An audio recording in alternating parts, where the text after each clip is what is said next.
Le temps passe et elle ne s'arrête jamais. Alors réveille-toi mon ami. Et tout ce qui nous quitte chaque jour, laisse que cela nous serve de leçon. Car à chacun son jour, à chacun son tour. Peut-être demain sera ton tour. Alors réveille-toi et prépare ton âme. Car un jour,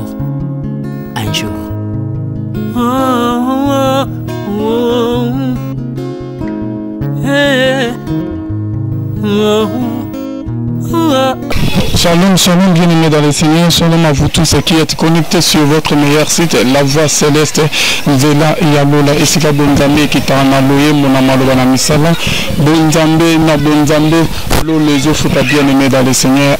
Personne ne me séduit. Quand j'ai eu ces fardeaux-là, je dormais. J'attendais une fois qu'il me dit, le Seigneur qui me dit, tu vas aller au Congo avec ton mari, vous allez faire une orphelinat pour mes enfants. Il arrive. Je suis Seigneur. Est-ce que c'est la voix du Seigneur? Je suis allé consulter l'éternel dans la prière et il me l'a confirmé. C'est pas facile pour accepter la mission. Parce qu'on avait rien. Il a donné la mission, mais on disait, mais comment on va s'en sortir? Et Dieu m'a dit que je s'appelle, je marcherai. À ma montagne, je peux voir. Et j'ai prié le Seigneur. C'est vrai, il a pouvoir racheter cette maison.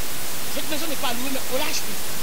Dans les propres efforts, notre propre existence, notre propre apport, on a acheté. Et Dieu m'a racheté, il m'a dit, j'ai mis des frères et sœurs au Congo. Ils viendront vous aider.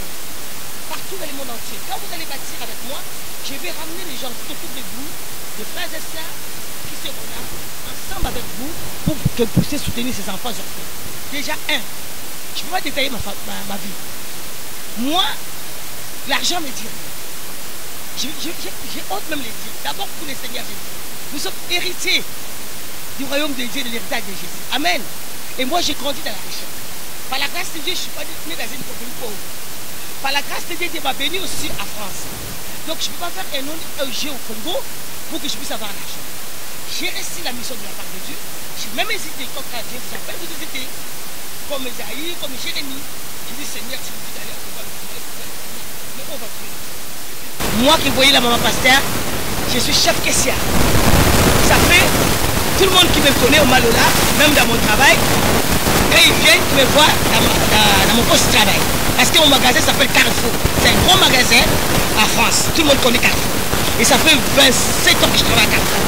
Et je suis chef caissière. Donc, en tant que chef caissière, je m'appelle. Papa et fille, je vais vous dire la vérité. Toute ma paye va à l'éternel.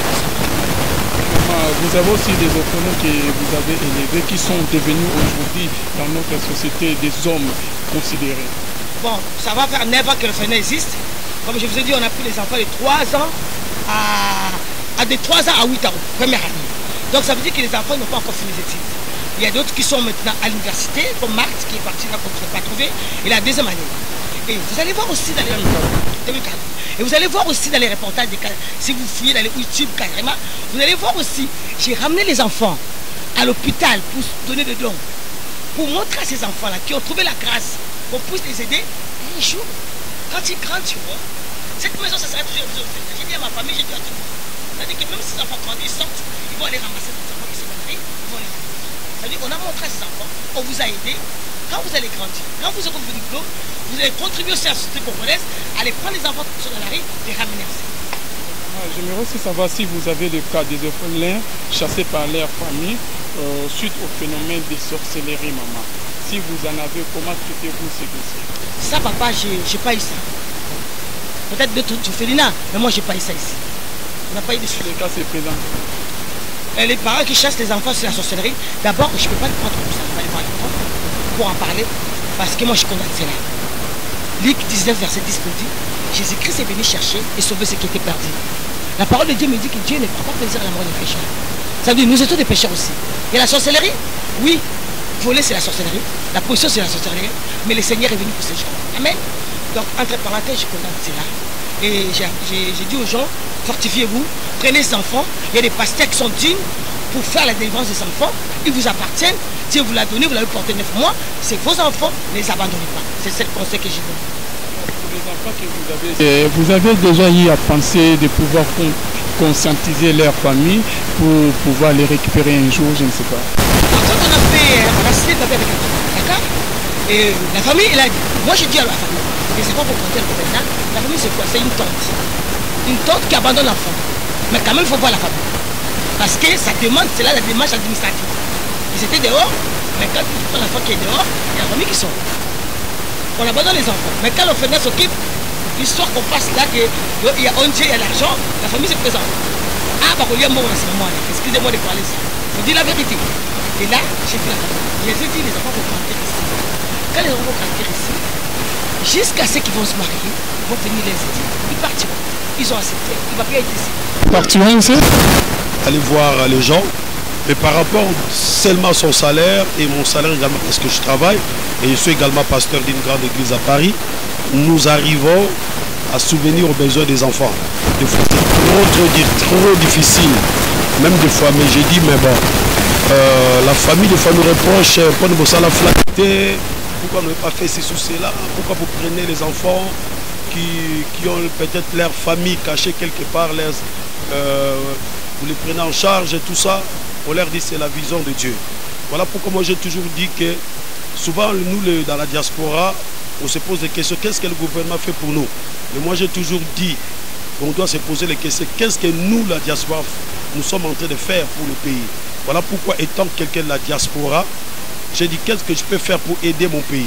Alors je me suis dit non, c'est vrai que j'apporte l'évangile, mais je peux aider quelques personnes quand même à s'en sortir. Parce que vous savez, quand vous êtes orphelin, vous grandissez dans de grosses difficultés. Tel est mon cas, on a grandi dans de grosses difficultés. Bien aimé, s'il n'y avait pas de soutien des autres, peut-être je ne serais pas ce que je suis aujourd'hui. Voilà pourquoi nous voulons apporter quand même un soutien à ces enfants. Un jour, ils grandiront, ils feront leurs études, ils deviendront également des personnes et ils pourront également aider d'autres personnes. Ouais, enterrer son enfant parce qu'on a une femme. Moi, je crois que si ce n'est pas un problème psychiatrique, peut-être la personne faisait une cérémonie, je ne sais pas, je n'ai pas entendu cela parce que comme je ne regarde pas trop la télévision, je n'ai pas entendu ça, mais comme vous m'apprenez cela, vous m'informez, moi je fais que condamner un tel acte. Mais si peut-être nous connaissaient, nous appelaient, avec les conditions qu'on sait, on allait faire les démarches nécessaires parce qu'on ne peut rien faire sans l'aval du ministère des Affaires sociales, sans l'aval de l'autorité de la ville élevée, c'est-à-dire M. Kimbuta, sans l'aval du commissaire de police, sans l'aval du bourgmestre, on doit tout faire dans le nord, même des chefs de la localité, il doit être au courant qu'il y a telle chose qui se passe là-bas. Voilà pourquoi donc, on doit toujours faire les choses dans les normes. Parce que nous élevons des enfants, nous voulons leur donner l'éducation et nous devons travailler en accord avec les autorités. Nous avons envie que la RDC puisse avoir des têtes, des intellectuels. Et moi je crois par la foi qu'il y en aura et qu'il y a continué toujours à en avoir. Parce que la RDC c'est un pays béni par Dieu. Voilà pourquoi nous donnons notre temps pour essayer d'aider quelques enfants pour qu'ils puissent progresser un jour. Quand vous verrez ces douleurs-là, ces situations-là s'empirer sur la terre, prenez garde, vous qui lisez la parole. Prenez garde pour vous qui lisez la parole parce que le temps est proche. Moi j'ai toujours dit que le temps est proche. C'est vrai quand je suis arrivé ici, excuse-moi mon frère Alvin, je vais dire, j'ai écouté tous les hommes de Dieu, ils ont le même message.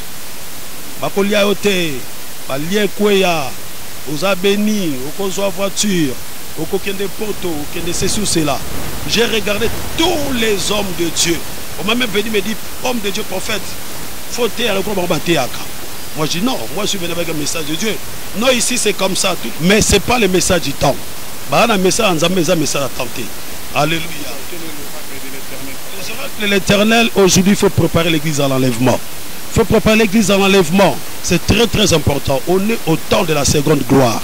Toi, on attend la seconde gloire où il y a la plénitude du Saint-Esprit. Quand quelqu'un est rempli du Saint-Esprit, il n'a plus besoin.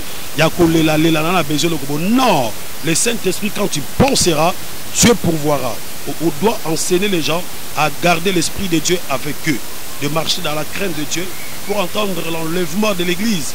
Mais aujourd'hui, la crainte de Dieu a reculé. J'ai suivi tous les hommes de Dieu. Je dis au Seigneur, est-ce qu'il va préparer ma note? Il y a des messages. On peut parler sur d'autres choses. Mais c'est vrai que c'est uniformisé. C'est uniformisé. Oui. Papa, on fait un pas en arrière, toujours dans la Bible, papa, je vois l'homme de Dieu à la personne d'Élisée. La Bible nous dit qu'Élisée mourit de la maladie dont il souffrait. Par là, que voulez-vous dire, papa? La maladie. Vous venez de parler du Saint-Esprit. Oh, si vous avez le Saint-Esprit, nous avons pouvoir, mais Élisée est mort de la maladie. C'est important de comprendre que l'homme n'est pas éternel. J'ai béni Dieu parce que David a dit non, je ne mourrai pas, je vivrai, je rencontrerai les œuvres de l'Éternel. Quand il parle que je ne mourrai pas, je vivrai, il parle spirituellement. Élisée est mort, gloire au Seigneur, mais je sais qu'il n'est pas mort spirituellement parce que je sais que son esprit est dans le lieu du repos en attendant la résurrection des morts. Si tu vas en Israël, tu vas trouver son tombeau. D'ailleurs, ses os ont ressuscité un enfant qui était mort. Si nous regardons dans la Bible de papa, toujours selon les Écritures, on voit un apôtre Paul qui était versé dans les Écritures. Et là, la Bible nous dit qu'il a prié à plusieurs reprises pour les chats qu'il avait, papa. Mais il n'a pas reçu aucune réponse favorable de la part de l'Éternel. Dieu lui a dit, la grâce suffit. Je ne suis pas contre les hommes de Dieu qui sont ici à Kinshasa, mais je dis qu'ils sont rentrés dans un système que moi je trouve ça très dangereux. Un système d'uniformiser leur culte. C'est très dangereux parce que chacun a reçu une vision de la part de Dieu. La solution que vous avez donnée par rapport à ce système. Ils doivent beaucoup être à l'écoute de Dieu. Il ne faut pas qu'ils puissent copier. Vous savez, quand David allait combattre Goliath, Saoul a voulu me remettre sa tenue. Il a essayé de le porter, il a dit non, je ne suis pas habitué à porter cette tenue. Il est parti avec le nom de l'Éternel. Ça dit qu'il ne faut pas aller copier chez les voisins parce que le voisin a 1000 membres par rapport au ministère dans lequel il t'a appelé. Ça dit Dieu te donne un message, avec ces messages-là. Même si tu as 12 membres, continue avec ces messages. Quoi que tu vas varier, mais être beaucoup à l'écoute de Dieu. Alors aujourd'hui même, ce vent est en train de venir en Europe. Le message là va lire. Je ne suis pas encore. Si. Il a prié à plusieurs reprises. Il n'a reçu aucune réponse favorable de la part de l'Éternel. Alvin, papa, que Dieu te bénisse. Voilà pourquoi Dieu lui a dit ma grâce te suffit. Dieu lui a dit ma grâce te suffit. C'est très important de connaître le temps de la faire. Il faut préparer l'église avant le coup. Je ne dis pas tout à fait, il faut prier toujours dans le non.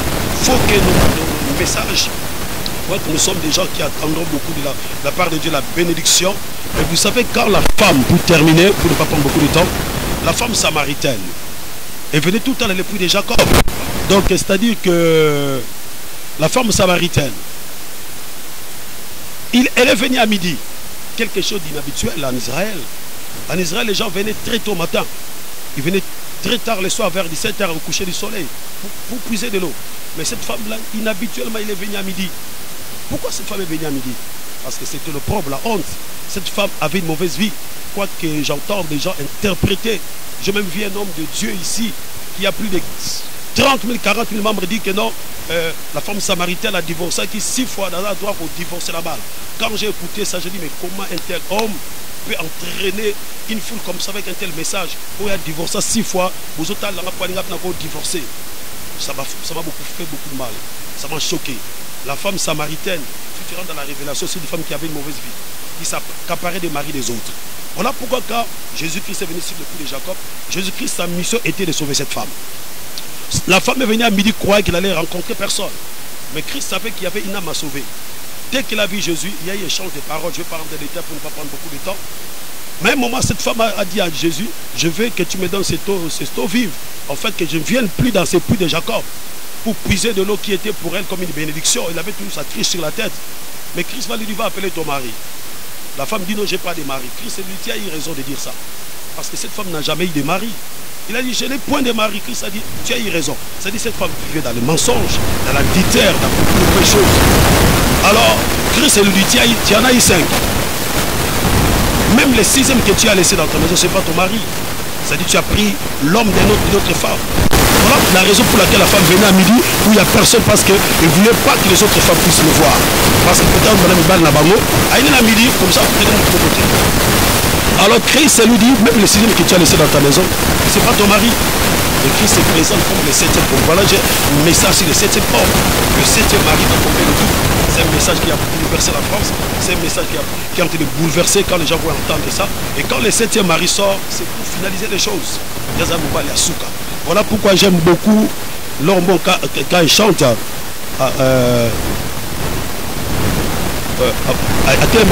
Zambe nanga azali na bomoye atelemaka moto asuka na nyuso. Parce que la Bible dit que Les prophètes qui ont touché la grâce, ils ont fait des recherches.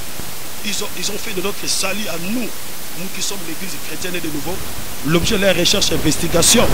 La Bible dit qu'ils ont voulu sonder l'époque où nous allons vivre, parce que Dieu leur avait révélé par rapport à Isaïe, par rapport à Michée, la souffrance de Christ. Ils voulaient savoir qu'est-ce qui allait suivre après la mort et la résurrection de Christ.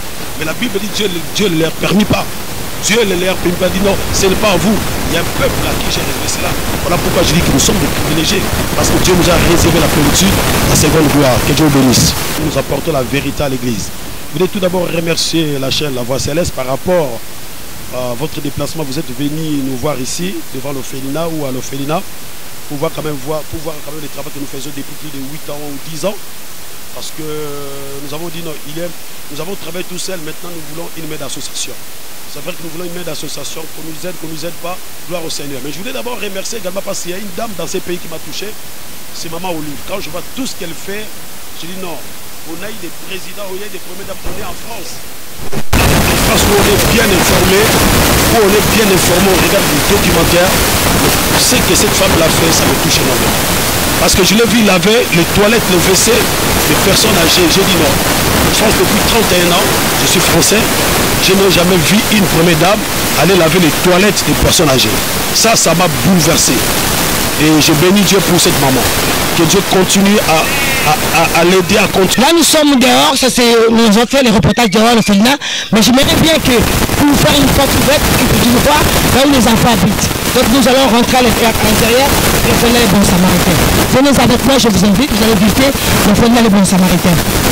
Là, nous arrivons, nous rentrons, nous allons directement dans les salons, dans la place là où fabriquent les enfants. Et c'est vrai, il y avait l'électricité, mais là, il y a une coupure. Comprenez, on est au Congo, mais ça va révéler tout de suite. Amen, que Dieu vous bénisse. Là, il y a les personnages de l'orphelinat les bons samaritains. Le mec qui passe, je vais vous demander, papa, vous savez comme ça, on est orphelinat, papa dit, madame, orphelinat Banga. Vous savez comme ça, on est ça, la gabisite, ils avaient gardé, il y a bon à Obouche. Banda Ferino, Banda Tilelo, Pissunde tout. Les frères et sœurs, vous qui avez regardé, vous avez vu les demandes des gardiens qui demandent, si vous êtes touché par le Seigneur, venez aussi mettre votre main à l'association. J'appelle à Maman Olive, Maman du cœur, voilà le frère les bons samaritains. Un jour, si vous passez à Zulu, venez visiter, que Dieu vous bénisse avec papa et tous les enfants. On continue, on va aller voir les enfants. Il y a les 3 enfants qui sont là, les autres enfants sont assis. Vous voyez, il y a les autres enfants qui sont assis. Et les autres enfants qui sont partis à l'école, comme vous savez, vous êtes à LBC, ils sont partis chercher leur bulletin. Je suis arrivé, on m'a dit, ils sont déjà partis pour chercher leur bulletin. Ma papa, ma député, ma sénateur, ma président de la République, ici nous rentrons dans la chambre de filles. Il y a 2 lits superposés. Et ça fait 4 enfants qui dorment ici. Voilà la chambre. Il y a la lumière, mais coupez l'électricité. Je bénis le Seigneur parce que ça va venir tout à l'heure. D'accord? Nous prenons le chemin du couloir. Isha, approche-toi encore là-bas pour ouvrir. Parce qu'il peut faire sombre. Voilà, ouvre toutes les fenêtres. Nous allons dans la chambre des garçons. Ça c'est le couloir, nous passons par la couloir. Et nous allons dans la chambre des garçons. Là c'est les garçons qui habitent ici. Et qui dorment. C'est la chambre des garçons. Vous avez une ligne. Il manque beaucoup de choses. Vous pouvez acheter un droit, vous pouvez acheter des petits trucs, des petits lampes pour mettre dans le lit. Regarde, ça c'est la mousse, il me manque des droits. Maman Lola a fait pour ça des rafles. Maintenant c'est ton tour, mon frère, ma soeur. Tu peux acheter des draps pour embellir, après des enfants. On va. Appelle-moi ma vie pour ouvrir la chambre. S'il a ramené les clés de chambre de parents, c'est beaucoup. Là nous continuons, nous allons jusqu'à chambre des garçons, chambre des filles. Ils dorment comme vous voyez, mais là nous arrivons dans une chambre qui est vide. Cette chambre, j'appelle ça la chambre humanitaire. Les parents, les gens qui sont en Europe, c'est vrai, ce n'est pas autorisé, mais si un jour, tu veux passer ton séjour avec les enfants, tu veux faire les bons samaritains, cette chambre t'est réservée. Les enfants sont sages, et tu passeras un moment merveilleux avec le Seigneur, dans la méditation, dans la prière, avec les enfants. Dans cette chambre que vous voyez, il manque de lits. On a fait avec le pasteur Daniel le peu qu'on pouvait. Mais moi je t'appelle toi mon frère, ma soeur, si tu peux acheter un petit lit, une petite armoire pour les enfants. y a tout, hein. On a tout fait, on a fait la peinture, tout. Mais sauf qu'il manque les lits. Là, je fais un petit bandeau pour mettre les rideaux qui manquent. On continue dans cette chambre. Il y a une petite particularité dans cette chambre. Comme vous allez remarquer, dans cette chambre, on a tout préparé. Il y a la douche, il y a le lavabo et les toilettes. C'est-à-dire la personne qui peut dormir dans cette chambre, elle aura toute son intimité en secret. Elle se lave, elle se prépare. Et quand elle finit de se laver, de se préparer, la personne peut sortir directement comme je l'ai fait. Vous allez voir. Elle peut sortir de sa chambre, elle prend le couloir, elle passe par la chambre, par les chambres des enfants, chambre des garçons, chambre des filles. Elle va aller directement au salon où elle va passer une journée merveilleuse au séjour humanitaire avec les enfants, les bons samaritains à Sedao. Je bénis tout le monde qui a regardé l'émission. Je vous bénis vous tous qui étaient touchés pour soutenir le Fonds des bons samaritains. Que Dieu se souvienne de vous. Je sais que ces reportages, ça va vous toucher au cœur. Je sais que le Seigneur vous convaincra pour mettre votre main d'association à ce phénomène. J'ai béni aussi la Céleste, mon frère à vie, comme je disais, quand il est rentré, j'ai dit, serviteur de l'Éternel, je suis content parce que 2015, je crois, quand je suis venu, je l'ai appelé, on devait faire un reportage, mais le Seigneur n'a pas permis. Mais quand je l'ai vu, et je l'encourage beaucoup. J'encourage aussi la Céleste. Au travers de vous, beaucoup de gens sont venus, papa. Faites un travail fabuleux. J'ai déjà parlé, je disais que la Voix Céleste nous aide, nous, chrétiens. Il est aussi un serviteur. Quand je regarde son émission, quand tout le monde regarde son émission, on sort avec quelque chose.